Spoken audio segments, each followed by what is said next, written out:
અને હવે સમાચાર જોઈએ વિગતવાર તો મહેસાણાના બહુચરાજીમાં ભારે વરસાદથી લોકોને હાલાકી ભોગવવી પડી રહી છે। જિલ્લામાં અનેક અંડરપાસમાં પાણી ભરાઈ ગયા છે, જેના કારણે વાહન વ્યવહાર પર અસર પહોંચી।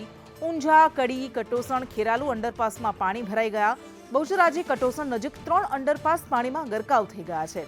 ગામોને જોડતા અંડરપાસમાંથી અવરજવર મુશ્કેલ થઈ ગઈ છે। ઉનાળામાં જ પડેલા વરસાદમાં આવી હાલત છે તો ચોમાસામાં શું થશે એ કલ્પના કરી શકાય છે। આ દ્રશ્યો મહેસાણાના દ્રશ્યો છે કે જેમાં અંડરપાસમાં પાણી ભરાઈ જતા વાહન ચાલકોને ભારે હાલાકીનો સામનો કરવો પડ્યો હતો। વાહન વ્યવહારને અસર થઈ હતી।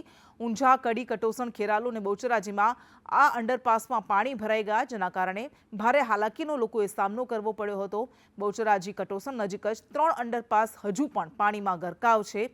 અંતરિયાળ ગામોને જોડતા અંડરપાસમાં પાણી ભરાઈ જતા વાહન ચાલકોને ભારે મુશ્કેલીનો સામનો કરવો પડી રહ્યો છે। ગામોને જોડતા અંડરપાસમાંથી અવરજવર મુશ્કેલ બની ગઈ છે।